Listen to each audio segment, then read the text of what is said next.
Antarctica wasn't always a frozen wasteland. A long time ago, it was full of life, and 56 million years ago, something terrifying stalked its jungles. A giant, flesh-eating bird. It was around 6 feet tall and weighed as much as a lion. For millions of years, nothing could challenge it, so why did it disappear? And could there be even bigger predators still hidden beneath the ice?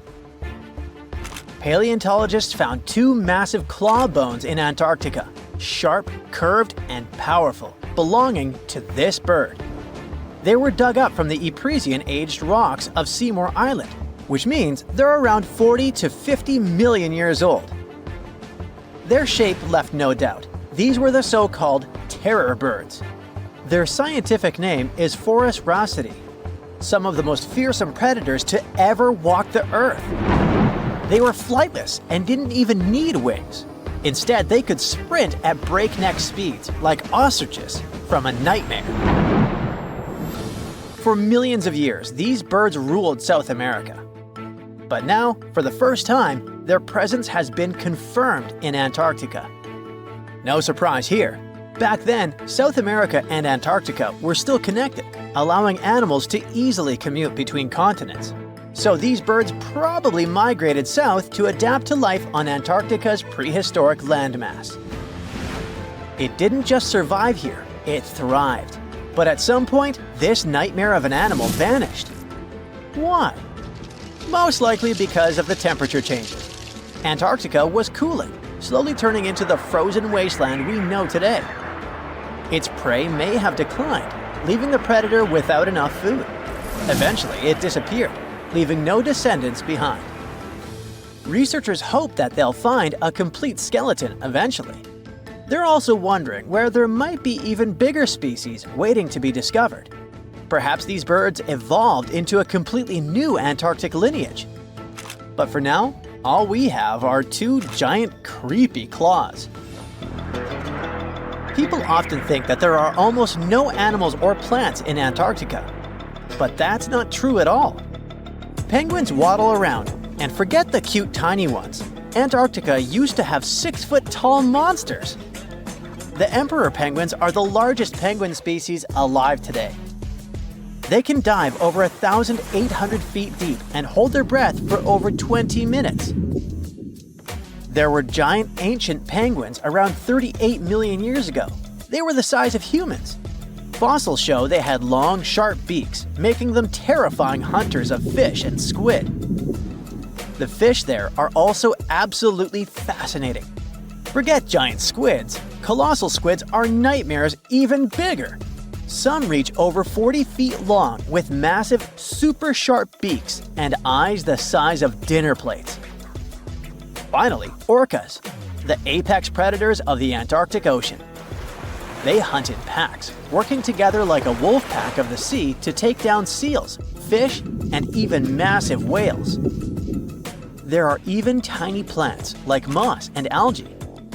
Antarctic hairgrass and pearlwort. They somehow survive against all odds. There are many other myths going on about Antarctica. For example, some people think that when icebergs break off from glaciers, they immediately start drifting straight into the open ocean until they melt. But the reality is way more chaotic.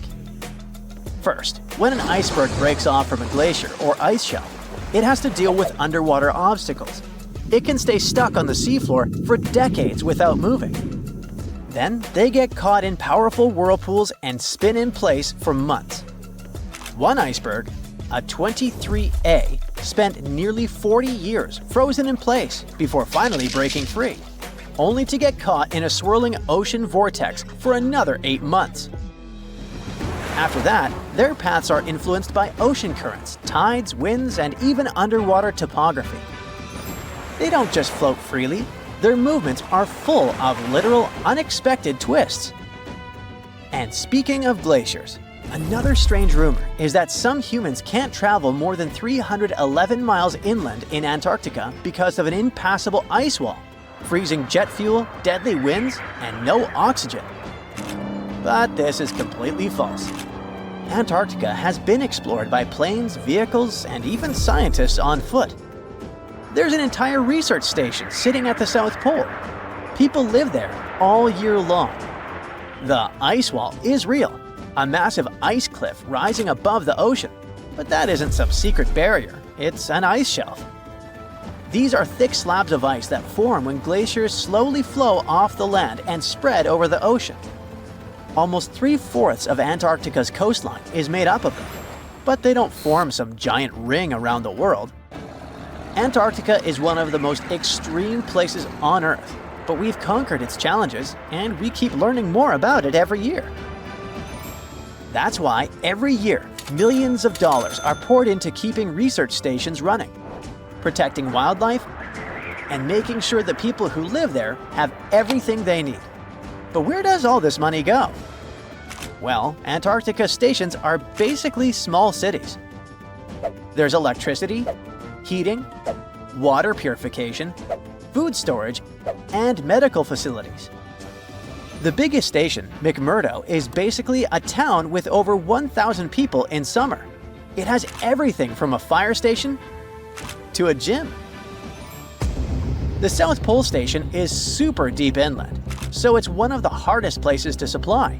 Getting food and fuel there requires airplanes flying thousands of miles in extreme cold. But the internet loves a good mystery.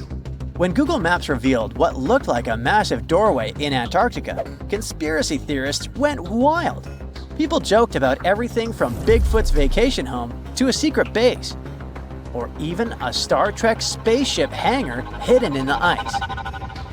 But there's a way simpler and less exciting explanation. It's actually a grounded iceberg, a chunk of ice that got stuck in shallow water and is now slowly melting. As ice moves across the landscape, it flows around bumps and obstacles, creating odd shapes. The process of melting, breaking apart, and refreezing can carve ice into unexpected forms. Antarctica also has incredibly strong downward-blowing winds that sculpt ice into dramatic formations over time. No secret doorway, unfortunately. And speaking of doors, for years, Ushuaia, Argentina, has been called the gateway to Antarctica, the last stop before the icy continent, the place where expeditions begin. But there's another option. Punta Arenas, Chile. Let's compare them. Ushuaia is closer to Antarctica. It's the top departure point for tourists going on cruises. But no regular flights to Antarctica. No major scientific bases operating from here. It's basically controlled by the military, which refuses to allow private flights, only commercially operated ships. Yes, Punta Arenas is further from Antarctica, but 22 countries and global organizations use it as their main base. There are regular flights to Antarctica happening there every year. Private airlines can actually operate here, making it the real air connection to Antarctica. Ushuaia may have the best location physically, but Punta Arenas actually runs the show. Argentina made a huge error in picking its Antarctic airbase. Instead of setting up a simple, accessible base at sea level, they built Marambio Base, very high, on rough terrain, completely impossible to reach by land. Everything has to be flown in by helicopter, making operations slow, expensive, and frustrating. For 50 years, Argentina stubbornly stuck to this bad decision, while Chile set up efficient, well-planned bases that the world now uses. If things don't change, Ushuaia will be nothing more than a tourist stop. But what's terrifying is that Antarctica seems to be returning to its past. It's supposed to be the coldest place on Earth, but something shocking happened just recently. For the first time in recorded history, temperatures in Antarctica broke 68 degrees Fahrenheit. This continent is buried under miles of ice. Usually, temperatures there can drop to minus 112 degrees. But in the winter of 2020, scientists recorded an insane 69 degrees on Seymour Island, hotter than many places in Europe at that time. Scientists believe there are several reasons for that. First, there are changes in the way heat moves around the planet's waters. Second, melting permafrost due to the planet warming. It looks like the climate is changing faster than expected. Look at those lush coniferous forests and tundra. What a wonderland! You may have mistakenly thought it's Canada, but it's not. It's Antarctica, about 34 million years ago. So what makes Antarctica this frigid today? It turns out a mix of dropping carbon dioxide levels and some tectonic shuffle played a huge role in transforming this ice-free paradise into the frozen continent we know now. About 50 million years ago, CO2 concentrations were sky high, strutting around at around 1,000 to 2,000 parts per million. But as those levels tumbled down, global temps started to drop, paving the way for the mighty ice sheets that later took over Antarctica. While the CO2 dive was happening, tectonic activity was also working its magic. The big split between South America and Antarctica opened up the Drake Passage, which created the Antarctic Circumpolar Current. This powerful current acted like a bouncer, keeping warm air and ocean currents from crashing the Antarctic party, and helping keep things rather frosty. If you mix up Australia and Antarctica, you're not that wrong. These two continents used to be one.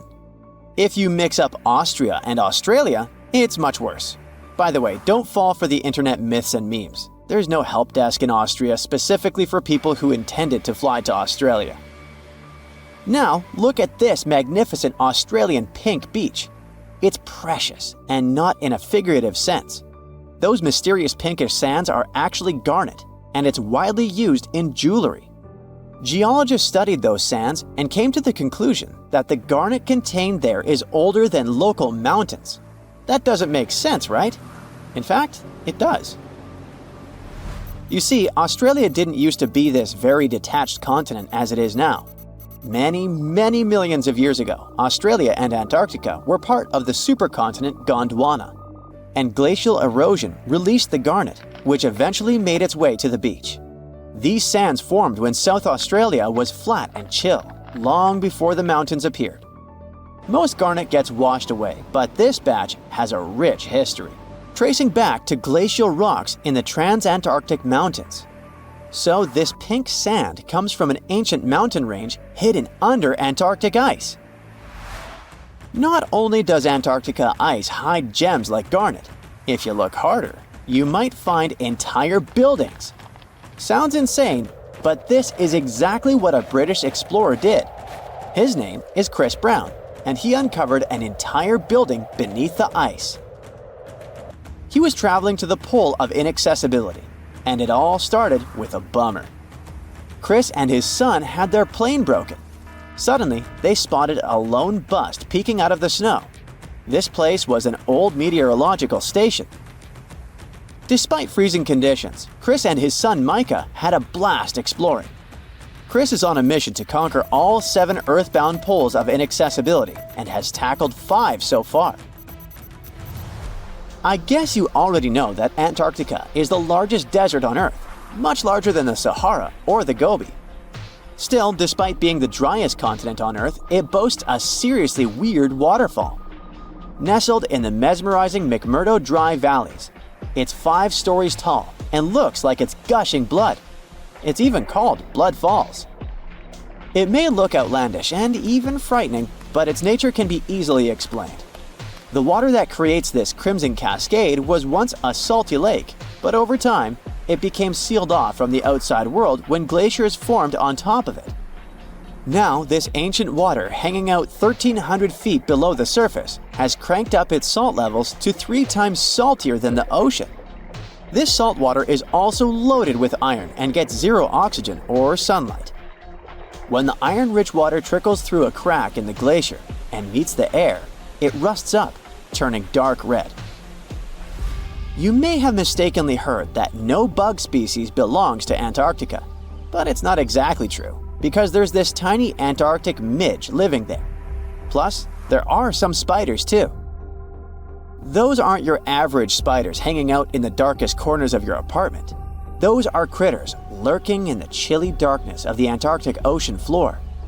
These little marine creepers are actually arthropods and can stretch around 20 inches across. As if that wasn't bizarre enough, they also breathe through little holes in their legs. Quick question. What's the color that you associate most with Antarctica? I'm sure it's white. That's my association too. However, Antarctica may look like a slice of watermelon. That colorful snow comes courtesy of a tough little algae called Chlamydomonas nivalis. When things start to warm up during the Antarctic summer, these little guys release their vibrant red and green spores, painting the snow in wild and funky colors.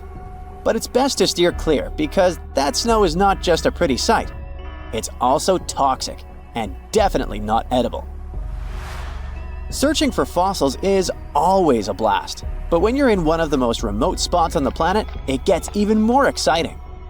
A diverse team of scientists recently hit the mother lode, pulling in over a ton of fossils from ancient marine life, dinosaurs, and birds from the late Cretaceous period, about 71 million years ago.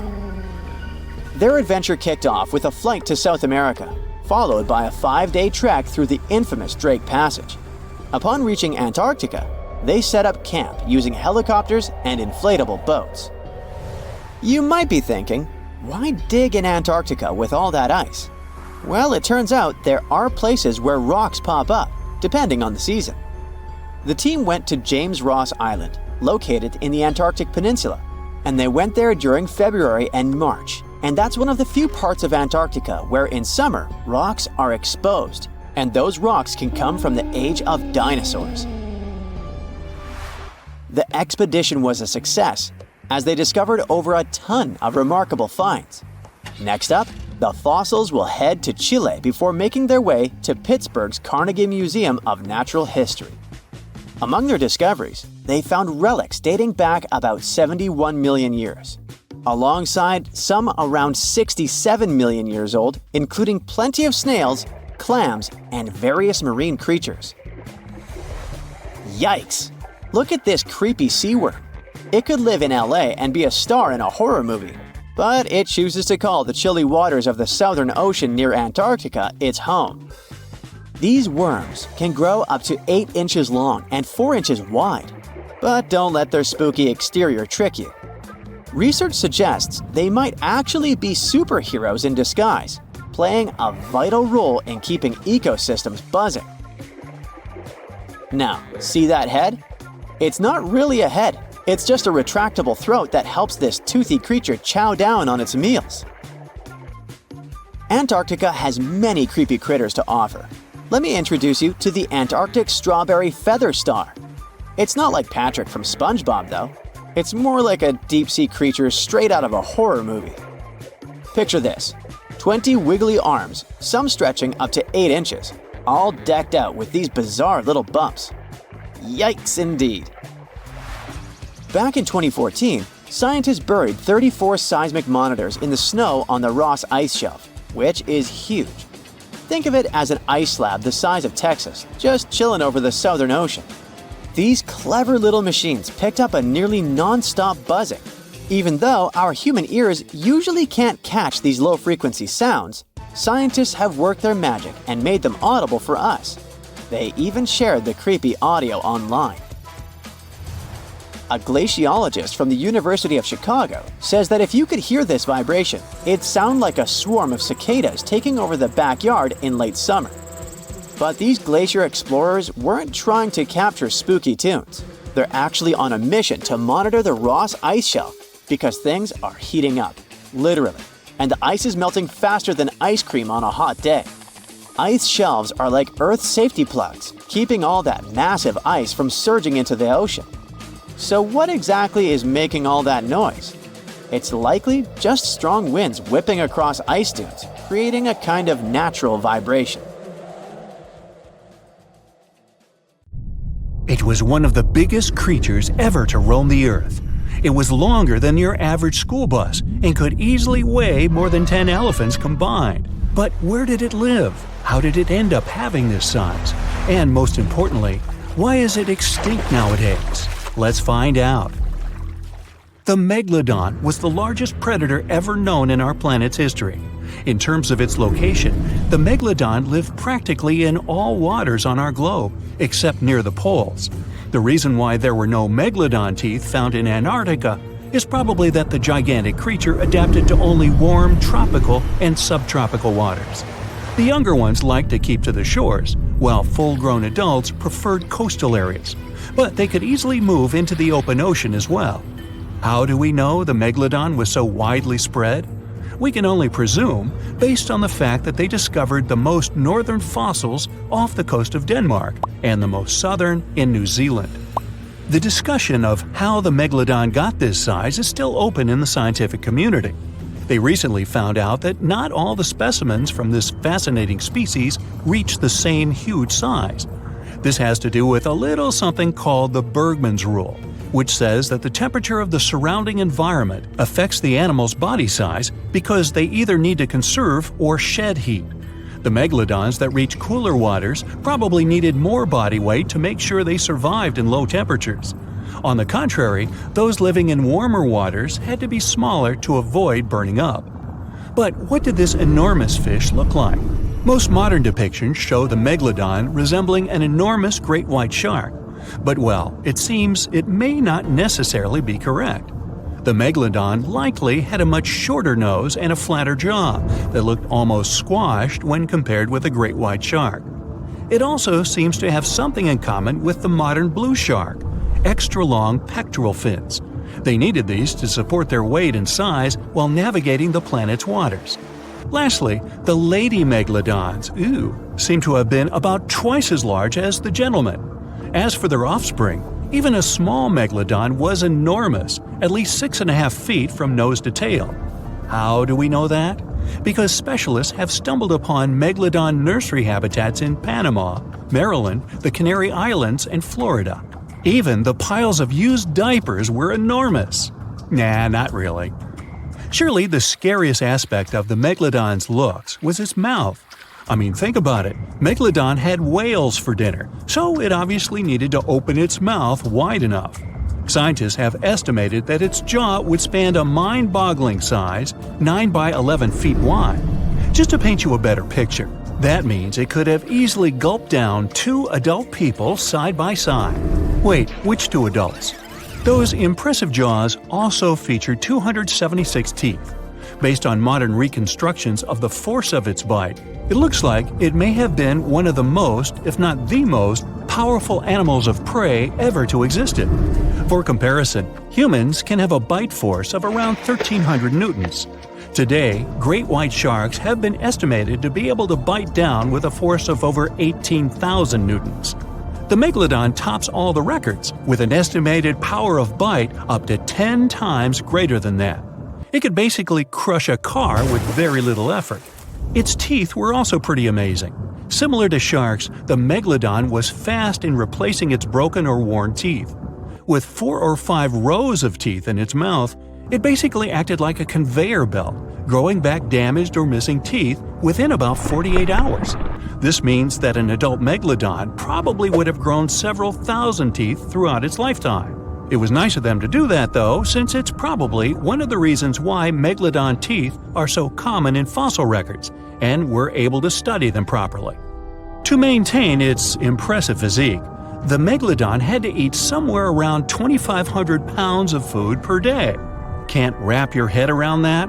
Well, it was the equivalent of 1.25 cows per day to survive. It's like if you had to eat 3,300 cans of tuna every day.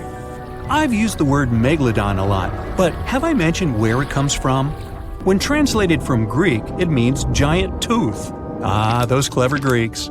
However, this giant shark's full scientific name is a bit more complicated: Carcharocles megalodon. But are these gigantic predators actually extinct? We tend to believe so, but let's be honest for a second. We've come to know more about the surface of Mars than the depths of our oceans. Like, we've only explored 15% of our oceans altogether. Who knows what may be lying out there in the deep? Maybe some ancient predators? The Mariana Trench is the deepest oceanic trench on Earth. The Challenger Deep, its deepest part, is so deep that you could dip the whole of Mount Everest in there and it would still be over a mile above the surface. That's deep. If a megalodon or two ever needed a place to crash, that would be a discreet enough location. However, the Mariana Trench is not a particularly comfy place to be in. Because it's cold and steeped in total darkness and all. The temperatures here are around 36 degrees Fahrenheit all year round. And to top it all off, the pressure is 1,000 times stronger than at sea level. So it's safe to assume that if any megalodon is hiding in here, its teeth and bones might not be looking so good.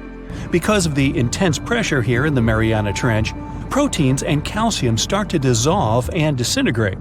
That's why, for example, the Hadel snailfish, the deepest dwelling fish we've discovered, has evolved to feature flexible cartilage instead of bones. To survive here, the megalodon would also need to learn to navigate in complete darkness. That means they would have to either become luminescent or evolve to grow massive eyes like the giant squid. While it may sound like an intriguing and good idea for a movie script, most scientists don't think it's possible. Why? Well, most of them say it's because of the megalodon's size. Most foods that megalodons like to eat live in shallow ocean areas and not in the deep, deep sea. Specialists believe that if these animals were actually still roaming our waters, there's no way we wouldn't know about it. They would need to come up for dinner every now and then, right? Their food is also the most likely cause of why the megalodon is not alive anymore. While some specialists believe the megalodon became extinct because of a drop in the ocean water temperature, most scientists suggested that the shifting food chain dynamics may have been more to blame. Why? Because at some point, there was less and less of its primary food source, baleen whales, and at the same time, the numbers of its natural competitors, like smaller predatory sharks like the great white shark and whales, increased. The megalodon did live on this planet a lot more than we did, and way back when we didn't even exist yet. They were here for nearly 70 times longer than we, modern humans, have, inhabiting the oceans for around 20 million years. Homo sapiens appeared around 300,000 years ago. The megalodon managed to survive for so long mostly because of its unbeatable size. I mean, they can make a meal out of almost everything in the sea at the time. We may think about both of them as prehistoric creatures, but the megalodons and the dinosaurs never coexisted on Earth. The dinosaurs probably died out about 66 million years ago. Megalodons seem to have appeared a bit later. That's because the oldest megalodon fossils we have yet discovered are from the Miocene epoch, which began 23 million years ago. So long, Meg! So, a mysterious discovery was made deep in the Red Sea, the so-called death pools. Woo, that's scary. In 2020, researchers embarked on a dive into the Red Sea. The mission spot was in the Gulf of Aqaba, between Saudi Arabia and Egypt. Near the end of their expedition, as they ventured deeper into the darkening waters, they noticed some strange seaweed floating above the seafloor. They decided to use a remotely operated vehicle and investigate it. Suddenly, they discovered these strange, motionless lakes of water within the sea. These are called brine pools. They're basically pockets of salty water deep on the ocean floor.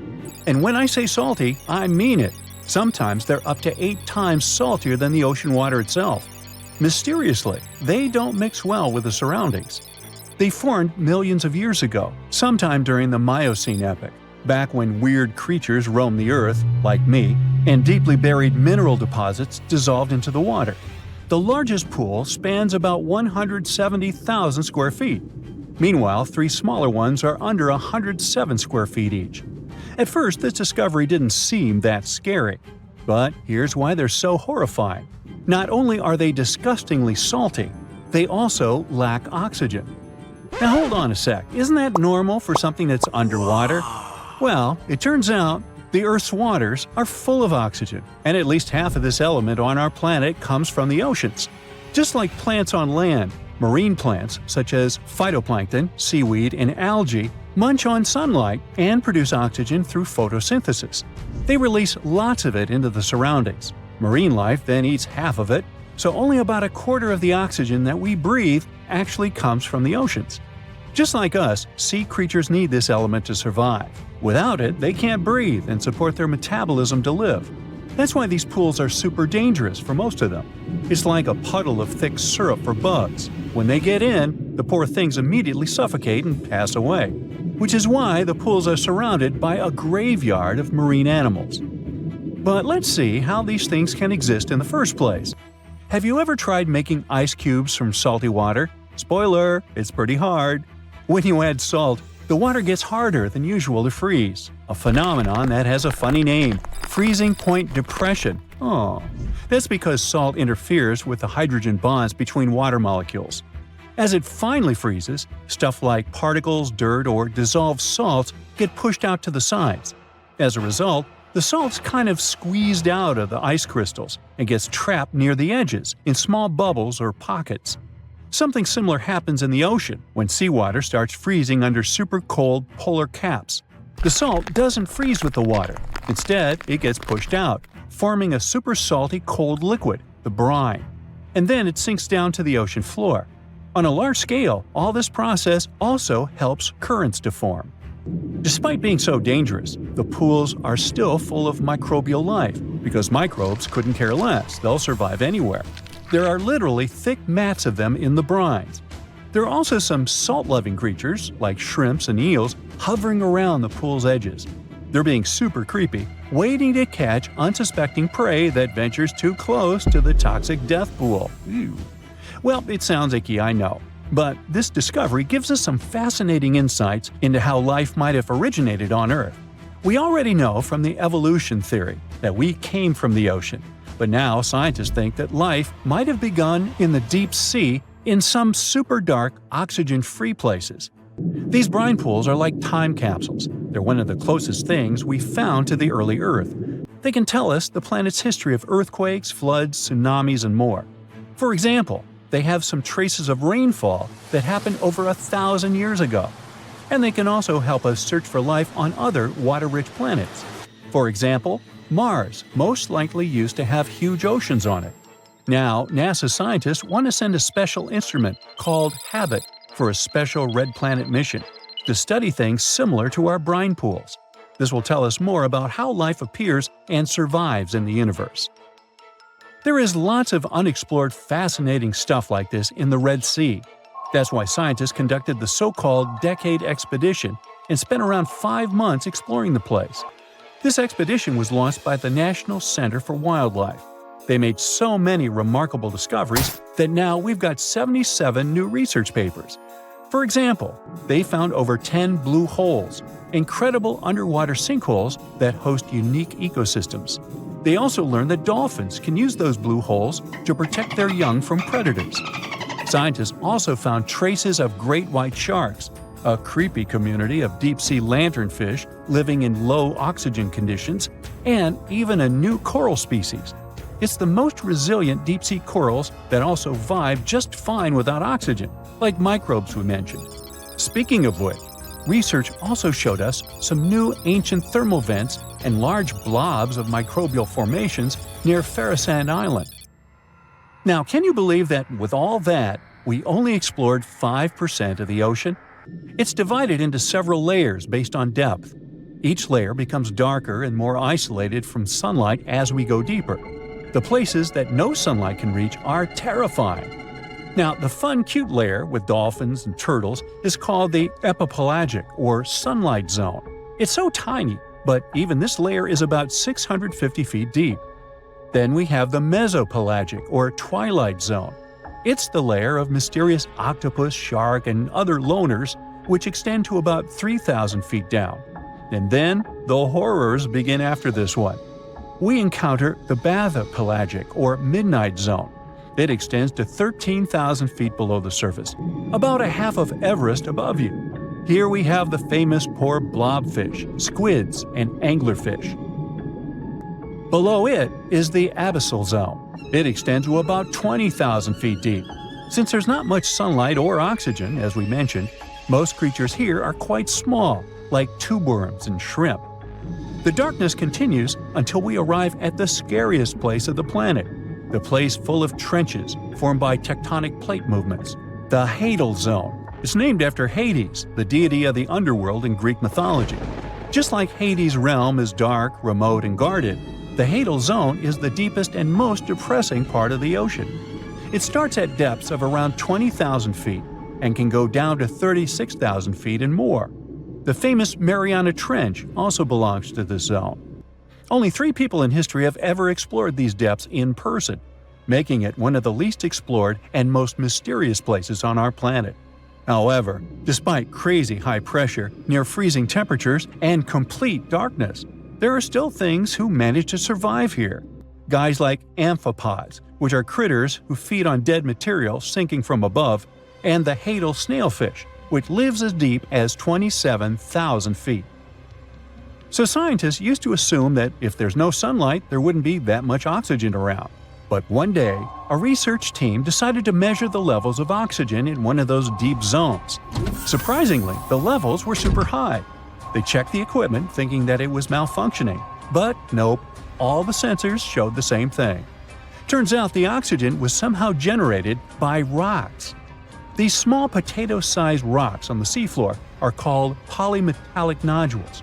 They're rich in metals like copper, nickel, and cobalt, and they're basically like small batteries. When you put a battery in salt water, it can produce bubbles of gas, a process called electrolysis. In the same way, these rocks create tiny electric currents, which are powerful enough to produce the same gases, splitting water molecules into hydrogen and oxygen. It's the first time we saw oxygen being produced by some non-living minerals. This is what scientists now call dark oxygen. It turned out that about half of large marine species, or megafauna, were living just on dark oxygen alone. All these discoveries are reshaping our understanding of where and how life could evolve. It means that we might be able to find life on other planets or satellites with low oxygen conditions, like Enceladus and Europa, the moons of Jupiter and Saturn, and they have large bodies of frozen water on them. Wow! So imagine stumbling upon a creature so huge it could dwarf even the largest known marine animals today. Scientists discovered the fossils of this beast on England's coast and believe it once ruled the waves. The new species was named Ichthyotitan severnensis, but thankfully for me, scientists nicknamed it the little stock monster. Its estimated lengths range from 72 to 85 feet long, almost as big as a blue whale. Megalodon can't even compare to this. It was only about 60 feet long. And what's crazy is that this fossil we found wasn't even an adult, so who knows what their actual size was. The first piece of the little stock monster was discovered in 2016 in the Westbury Formation. Researchers found a 3-foot-long jaw part that belonged to an unknown species. For years, this single fragment had been driving them crazy because they had no idea what that animal was. Then, in 2020, a miracle happened, of sorts. A father with his 11-year-old daughter found the second piece of fossil on a beach. This discovery led to more findings. Finally, in 2022, the last piece of the literal jaw puzzle was found, buried along the Somerset coast. This leviathan belonged to the Shastasaurid family. Both the little stock monster and other Shastasaurids had one ancestor, so all the species in this family are super similar to each other. For example, all of them were the largest marine reptiles ever to exist. Although our little stock monster is much larger, most Shastasaurids could grow up to only 69 feet long, and it's possible that the little stock monster, when fully grown, would reach up to 100 feet or even more. Both of their bodies were just perfect for cruising the ancient seas. These marine titans were elegant and slender, with an elongated snout. Other marine animals at the time were smaller and looked more like dolphins. Shastasaurids had long paddle-like limbs adapted for efficient swimming. Their skulls show large eye sockets, which means they had excellent vision. If you were in the ocean, no matter what time it was or where you were hiding, they could spot you. They were also incredibly fast and could dive to great depths. Of course, all these things made them the most terrifying predators. They ate pretty much everything, including fish and squid, and you if you were there. They probably captured their prey like whales, opened their huge mouths, and literally sucked the fish in. What made the little stock monster especially scary is that it wins in the jaw competition. For other Shastasaurids, their jaws were a bit weaker, so they hunted smaller fish, kind of like today's orcas. They required vast amounts of food. This shows us that the Earth's Triassic oceans had rich, productive food webs. But the little stock monster has this unique feature. It could open its jaw almost 90 degrees upwards. It also had tons of powerful muscles around. Its jaws were horrifyingly strong. So while others were hunting some squids, The lil-stock monster probably hunted large fish and even other marine reptiles. Fossils of Shastosaurids have been found everywhere in the world, from North America to Asia. This means that these creatures dominated and terrorized the oceans for millions of years, although even they weren't completely safe from scavengers. And that's exactly why we struggle to find these fossils now. Scavengers didn't leave any remnants of them. So, while we have some fossils of this marine family, they mostly remain a mystery for us. They lived in the oceans about 200 million years ago, in the late Triassic period. The Earth looked completely different back then. All continents were united in one Pangaea, a huge landmass. Some parts of this supercontinent were covered with lush conifer forests, while others were dry deserts and open prairies. It was before the famous Jurassic period, but there were already first pterosaurs and amphibians. It seems like those monsters were crazy resilient. The Triassic period was super unstable, but they survived through many changes in the environment. Well, until the last one. The Triassic extinction came out of nowhere. It was one of the Earth's big 5 extinction events. It wiped out almost all species on the planet, including these leviathans. It's still not clear what happened exactly, but it looks like there was a huge tectonic activity. Volcanoes in the oceans were going crazy back then. These massive volcanic eruptions have probably altered the climate and ocean chemistry, leading to the extinction of many species. Scientists have a theory that it might have happened because there was a rain of comets flying to our planet from the Oort cloud. This likely happens about every 200 million years or so. I wasn't around then, so I'm just guessing here. In any case, after the extinction, the Earth took some time to recover. Then it entered the famous Jurassic period. More terrifying sea monsters were on the way. One of them left us a colossal skull. This fossil is 150 million years old, and it also belonged to a sea beast from Jurassic times.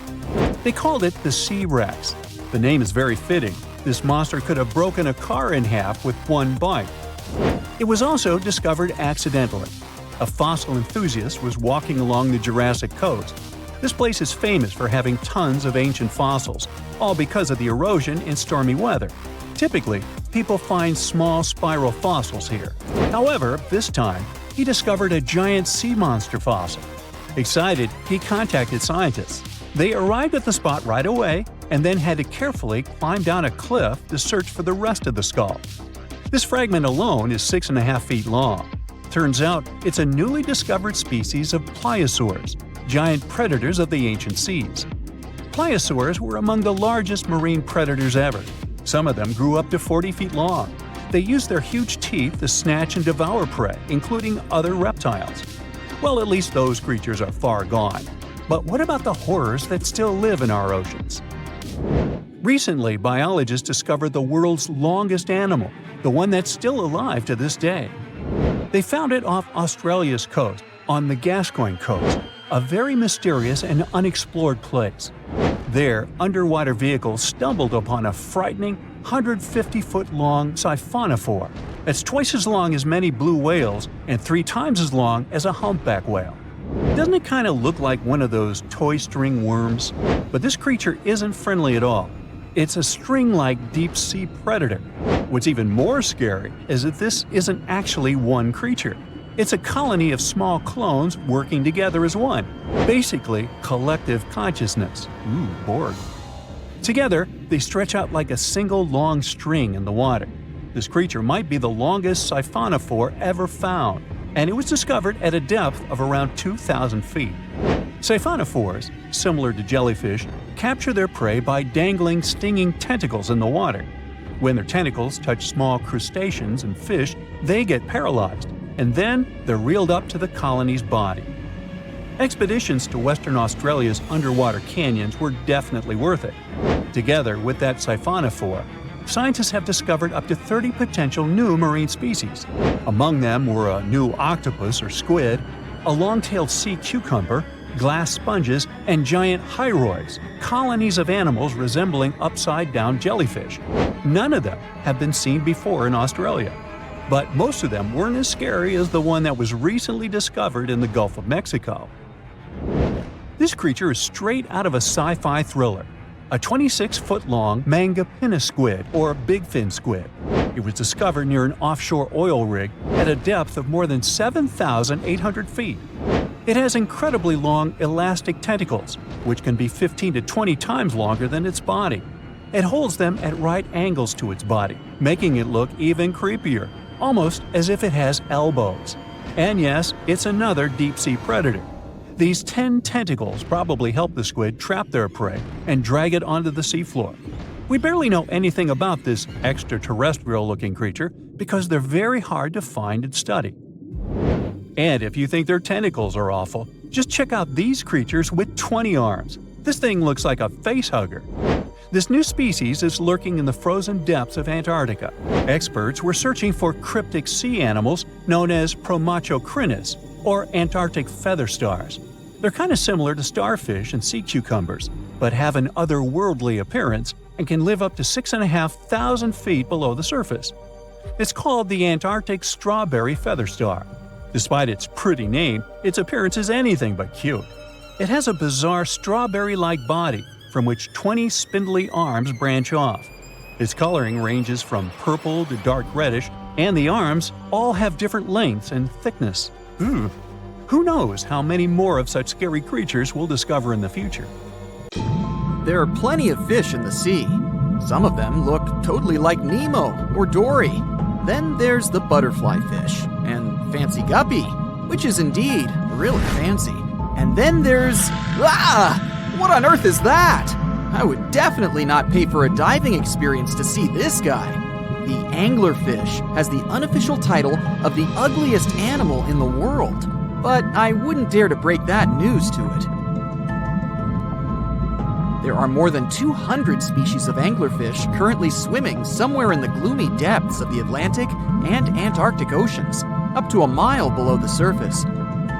Some of them prefer different living conditions, the shallow tropical environments.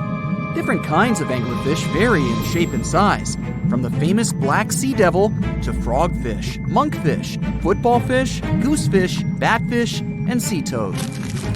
The larger ones can be half as long as a full-sized bed, but most are less than a foot long. Since the choice of meals where these guys live isn't that huge, they had to come up with a unique hunting strategy. They don't waste their priceless life energy on following prospective prey. Instead, they use a piece of dorsal spine that sticks above their mouths like a fishing pole, hence the name of the fish. There's a sac of bioluminescent bacteria that glows brightly in the dark at the end of that rod.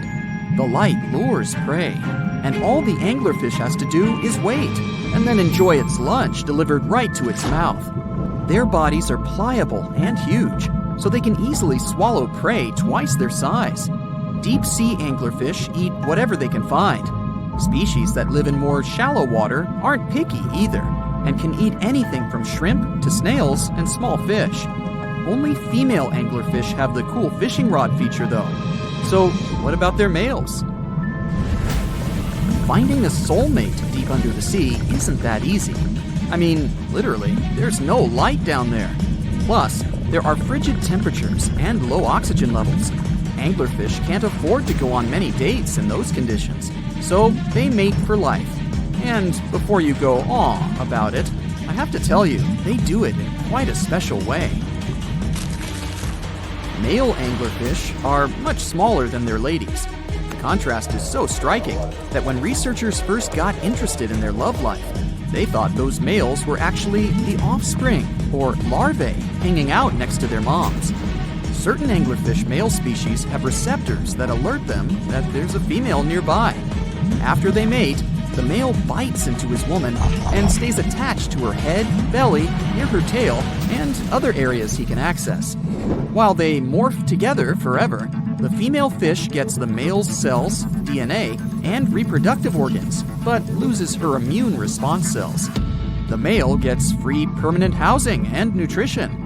Given the current real estate prices, it sounds like a dream. But that accommodation is shared by up to 8 males, and they can't move out if they ever feel like it. You're unlikely to meet this deep-sea fish in real life, but if you meet an anglerfish in your favorite video game, Remember that you can easily outswim it and make it kinder to you with tranquilizing arrows. Once you befriend it, the anglerfish can be your scout and help you discover new areas with its bioluminescent pods. Back in the real world, down in the twilight zone of the ocean, about 650 to 3,300 feet down, the anglerfish isn't the only creature you're lucky you'll probably never meet. Many of the locals look like they come straight out of science fiction or horror movies, but that's because they had to adapt to this dark, deep world.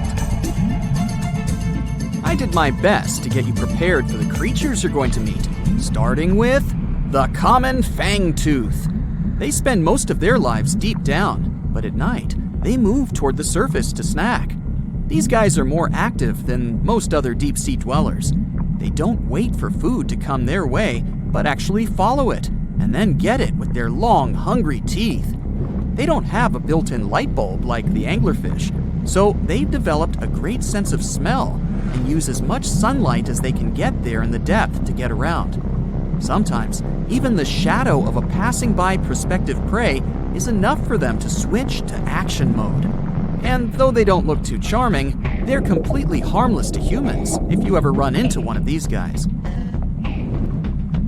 Stoplight Loosejaw sounds like a great name for an alternative band, but it's actually another deep-sea resident with sneaky hunting habits. It has special light-producing photophores under each eye. They emit green and red light like a stoplight, hence the name of the fish. Unlike other fish, these guys hardly ever leave the twilight and midnight zones. Their lower jaw is a quarter of the total body length, and the stoplight keeps it open all the time, hoping to get some lunch. It looks like a ferocious predator, but mostly prefers zooplankton with an occasional dessert of shrimp, krill, and fish. I'm sure you didn't expect to meet a hybrid of an eel and a bird, but here it is! The slender snipe eel has a beak, much like that of a bird, with curving tips. The beak is equipped with tiny hooked teeth that the eels use to catch the antennae of delicious shrimp. And it sure is slender, stretching up to 5 feet and weighing only a few ounces. Scientists don't know all of this guy's secrets, since it's pretty tricky to study in their natural habitat. But it looks like they only produce offspring once in a lifetime, and then pass away. Glass squids like to take it easy in life and literally go with the flow. They're filled with a solution which is lighter than water, so they don't have to make any effort to move around the deep sea looking for food and partners. These creatures are transparent, so they blend into any landscape and don't even cast a shadow while moving. Talk about a great survival tactic. If danger finds it anyway, it can transform into a lumpy ball, pushing its head and tentacles into its mantle cavity. It can also release ink into the mantle and go from transparent to black. The same ink can protect it against hungry whales and seabirds. Another tactic they use to scare off predators is to activate their light-emitting organs around their eyes. I'm getting hungry. Maybe I can snack on this sea cucumber. Ouch, it's moving! So I guess it doesn't belong in a salad after all. These soft-bodied fellows live in all parts of the ocean, from shallow waters to the deep underwater world. Most of them slowly move around with their tiny feet, but some crawl around by flexing their bodies. Sea cucumbers can shed their internal organs when there's a predator approaching. Those sticky organs distract the intruder, and the happy cucumber moves on and just grows the organs back. What's that glistening in the distance? Looks like someone dropped gems in the water. That's a sea sapphire, also known as the most beautiful animal you've never seen. Some males of this type of copepod can change color from deep blue to purple, red, or gold. 1 second later, it's gone. And it's back, shimmering bright. The secret to this magic is that their bodies are transparent and reflect light differently at certain angles. It looks like it's their way of communicating between each other and attracting mates. Female sea sapphires don't have the same superpower, but their eyes are bigger compared to males, probably to spot them from a distance. Males roam wild and free, and their ladies stay in the crystal palaces of strange barrel-shaped jellies called salps. Most of the ocean is still shrouded in mystery, whether we're talking about dark corners or creatures that are hiding in the depths. But sometimes it gives us a peek into scary things it hides in its cold, dark depths. Like when you hear on the news that there are some deep-sea creatures washed ashore after a powerful storm once again. Some just look weird, while others are real monsters that live at depths of more than 3,300 feet. The coldest and deepest parts of the ocean have created one specific phenomenon called gigantism. So, sea spiders, squids, worms, and many other animals, mostly invertebrates, or creatures without backbones, they're all way bigger and scarier than the versions we see in the more shallow areas. In the Pacific depths, you can see a sea sponge as large as a minivan. Or what about the colossal squid that lives in sub-Antarctic waters and is nearly 14 times longer than the arrow squid, a type that mostly lives in New Zealand? Researchers found many of these underwater monsters in the abyssal zone of the ocean. Back in 2021, the researchers showed images of the giant phantom jelly. It was at a depth of 3,200 feet. Its tentacles were 33 feet long. Wow, I wouldn't like to face that one on the beach. It probably eats only small fish and plankton, but it can swim to depths of more than 21,900 feet. And down there, this giant jelly doesn't have enough food. How does it survive then? Scientists haven't figured it out yet.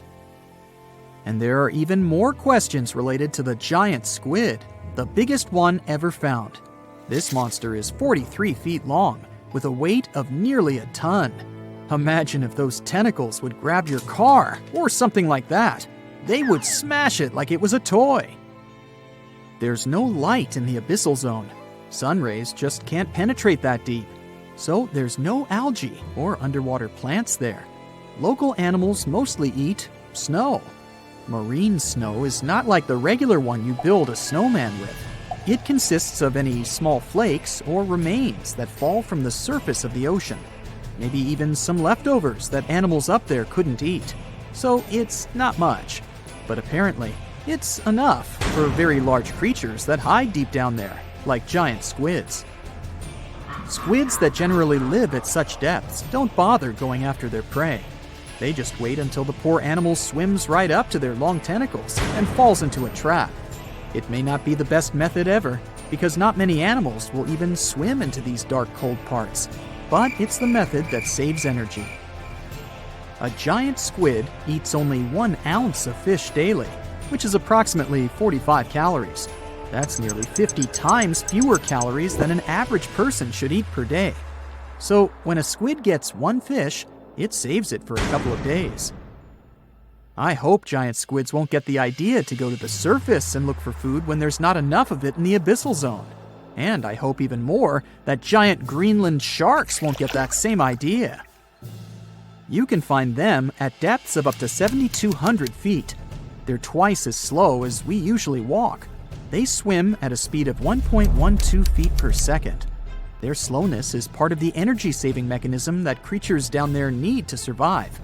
But they can speed up in the form of short bursts when they need to catch prey. But they kinda change their diet from predator to scavenger, considering their environment. There will be more leftovers falling from the surface than animals to go after. Greenland sharks grow just 0.4 inches per year, and they're mostly 20 feet long, which means they live for a very long time, sometimes up to 400 years. They also have a slow metabolism, and that's one of the main factors for their long life, too. Greenland sharks like to spend their time in cold waters.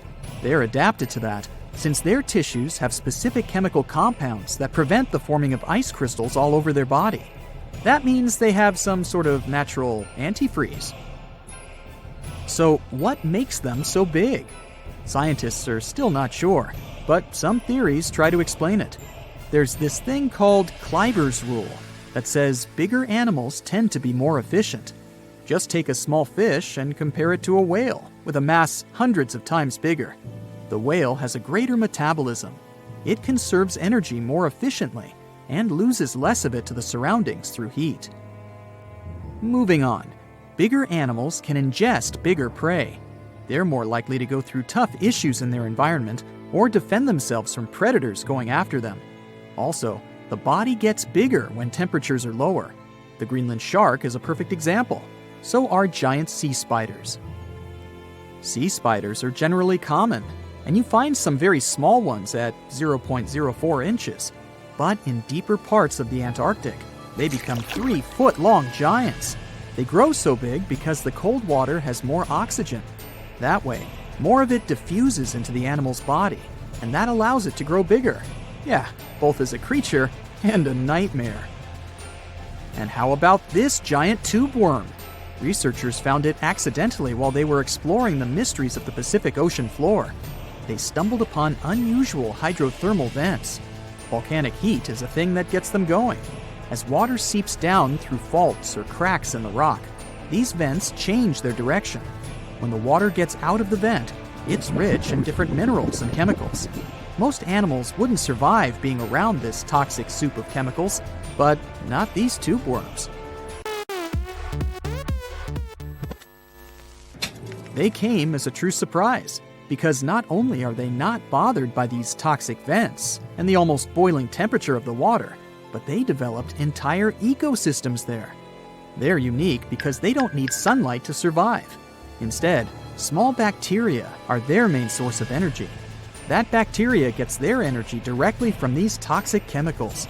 So it's not photosynthesis, but a process called chemosynthesis. And these tube worms don't have mouths. These bacteria live inside them. Strange story, huh? Plus, these scary worms reach up to 8 feet. Giant isopods are no better either. They lurk at the depths of the ocean of 1,640 feet or more below, far away from the sunlight, looking like some monstrous wood lice. They spend most of their time on the seabed, hoping to find some food falling from higher levels of the ocean. Check out their small hooked claws at the ends of their legs. Isopods use them to remain more stable while moving around the ocean floor. Since there's no light, they have long antennae that help them feel their way around. These sensory antennas are about half the length of their body. Giant isopods have pretty big eyes compared to their body size, too. They can grow over 12 inches from head to tail. And these fellas are really patient. Remember how we said animals down there rarely get food? Sometimes they need to wait for years to get a proper meal. That's why their metabolism is amazingly slow. 5 years later. They can go for 5 years without eating anything. Imagine that. I get hungry just talking about this. In 2006, a biologist did research to compare the differences between the shallows and the deep sea regions. He realized the deep sea mirrors the island rule. First, isolated parts of land develop biodiversity you won't find anywhere else. Second, small-bodied life there grows much bigger when it's isolated, compared to life on large land masses. Resources are limited, but also competition and predators. And we don't know much about these deep-sea creatures. It's too expensive and too complicated to carry out such research. So we'll just wait for more raging storms to show us at least part of the monstrous world cold ocean depths hide. From thousands of dollars worth of treasure to brand new phones and ancient cities, let's dive into the water and see what we can find. Imagine going to the river to enjoy a boat ride. Who wouldn't want to take a couple of pics to make the memories of this trip last forever? Oops, the water split. Luckily, you've taken precautions and put your gadget in a waterproof bag.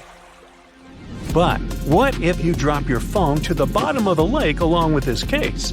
This is what happened to some people. A scuba diver and a YouTuber dived into a river popular with tourists and lost some of their gear worth $20,000, including new iPhones and some jewelry. Oops.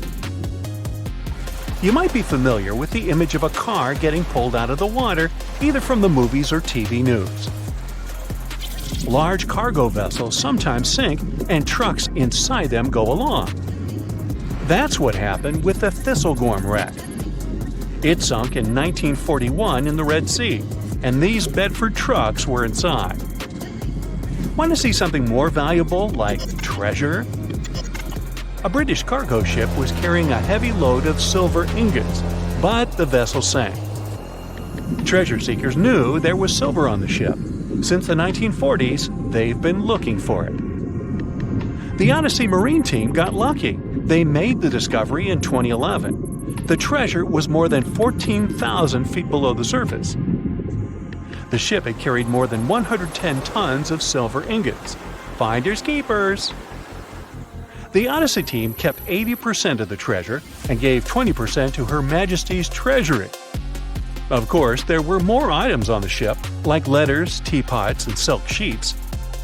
You can see them in the exhibition called Voices from the Deep at London's Postal Museum. Now how about some underwater art? Sure, here you go, Polynesian moai statues. These statues have been discovered in several areas across the world. For instance, Easter Island is full of different size statues, but many of them can also be found in Cancun, Isla Mujeres, and Punta Nizu, Mexico. Seeing full-body statues from thousands of years ago under the water would probably be a lifetime experience. Gold coins are also popular items found in shipwrecks. Many divers come across coins worth a lot of money. But there's one diver in Florida who truly hit the jackpot. In 2015, they stumbled upon nearly $1 million worth of treasure. The discovery was 51 gold coins, 40 feet of ornate gold chains, and a rare coin that was made for Philip V, the King of Spain. They were once frightening and dangerous, and they still look spooky. Yo-ho! I'm talking about pirate ships. One pirate shipwreck from the 18th century was excavated off the coast of Colombia in 2015. The treasure found there was worth between $4 and $17 billion. It contained precious stones, gold, and many other items. The next one is an underwater city. Neapolis is a city washed away by a tsunami. It was built on the coast of North Africa nearly 1,700 years ago. Divers uncovered the city's remains in 2017. Researchers have also discovered Roman columns, as well as household goods and tools. Now, let's go all the way back to 1503. Portuguese explorer Vasco da Gama was fighting a storm when he lost his ship Esmeralda. The ship was discovered in 1998, but it had to wait for more than a decade to be excavated. Researchers found navigational tools there. They didn't have as much value as Spanish gold, but they were historical treasures. Now, in Amsterdam, they fish for bikes in canals. 1/3 of working Amsterdammers cycle to work. Others use their bikes for different purposes, like exercising, going shopping, and so on. There are more bikes in Amsterdam than permanent residents. Unfortunately, many bicycles and even some cars end up in Amsterdam's canals. The fact that Amsterdam has 165 canals with a combined length of 60 miles doesn't make the authorities' job easier. Obviously, the owners don't throw their bikes into the water. Bikes can end up in the canals because of strong winds, vandalism, theft, or by accident. Every year, authorities fish up between 12,000 and 15,000 bikes. Our next one is a lost city. Heraklion was ancient Egypt's gateway to the Mediterranean. It became submerged and hidden under the sand. This city was famous. Maybe you've even heard about it. It was mentioned in the legend about Helen from Sparta and Paris from Troy. So, how was this ancient city discovered? In the early 2000s, a team of divers found a huge fragment of rock on the seabed and took it up to dry land. It turned out that it was a piece of the statue of Hapi, who was the lord of the river of ancient Egyptians. The team continued searching and found 6 other pieces. Around them, they saw temple ruins, pieces of pottery, jewelry, coins, oil lamps, and so on. Even an old copy of the New York Times. Nah, not really. Granada Underwater Sculpture Park is the world's first, what else, underwater sculpture park. Why is this park so special, besides being located in the beautiful waters of the Caribbean? You can see the park on a snorkeling or scuba diving trip. The sculptures are about 9 to 16 feet underwater.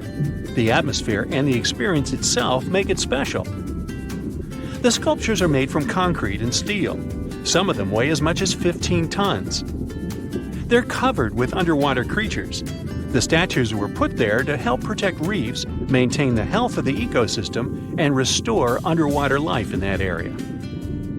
Now, submarines are designed to go underwater, so maybe you wouldn't expect to see them on this list. But submarines do, in fact, sink.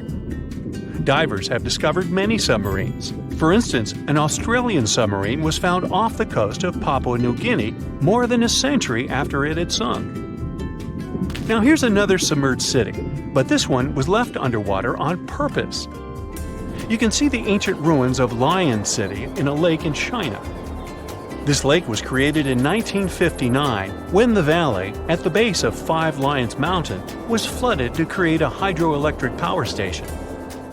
The 1,400-year-old city, now ruins, got submerged by this flow and stayed this way for over 50 years.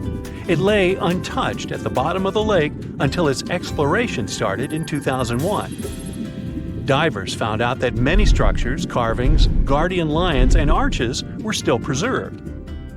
Researchers mapped and documented Lion City. They also looked for a way to protect these structures from further damage. In 2011, the city was announced to be an historic relic under protection. When you see the ruins of Lion City for the first time, the view will take your breath away. So don't forget to hold your breath. Imagine swimming in the dark waters. As you're approaching the city, you see its huge walls and extensive carvings. Marvelous, isn't it? The Cancun Underwater Museum is probably the largest museum of its kind in the whole world. It wasn't lost, per se, but now it's home to an aquatic ecosystem. Who wouldn't want to combine scuba diving and snorkeling with a visit to a world-class garden with 500 sculptures? Placed 30 feet under the surface, these sculptures are made from pH-neutral marine concrete so that they can stay on the ocean floor. Plus, here, the sculptures change over time, unlike in a traditional museum. That's because they become part of the underwater environment and a home to various plant and animal species. In one installation, nearly 450 life-size figurines are grouped together to hint at the harmonious coexistence of humanity. There is also the Anthropocene, which is an actual submerged Volkswagen Beetle placed by the Manchonis Reef. Okay, this is not a lost and found item, but this is just, hey, it's a giant jellyfish and I wanted you to see it. This creature is known as the lion's mane jellyfish, and it's the largest known species of jellyfish. So, I'm happy now. And have you ever discovered anything underwater?